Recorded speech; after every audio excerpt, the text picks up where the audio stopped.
मैत्रीचे धागे कोळ्यापेक्षा बारीक असतात, पण लोखंडाच्या तारेपेक्षाही मजबूत असतात.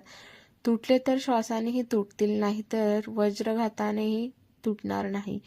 कुणीही कसं दिसावं यापेक्षा कसं असावं याला महत्त्व आहे. ते शक्य नसेल तर कमीत कमी जास्तीत जास्त कसं नसावं याला तरी नक्कीच महत्त्व आहे.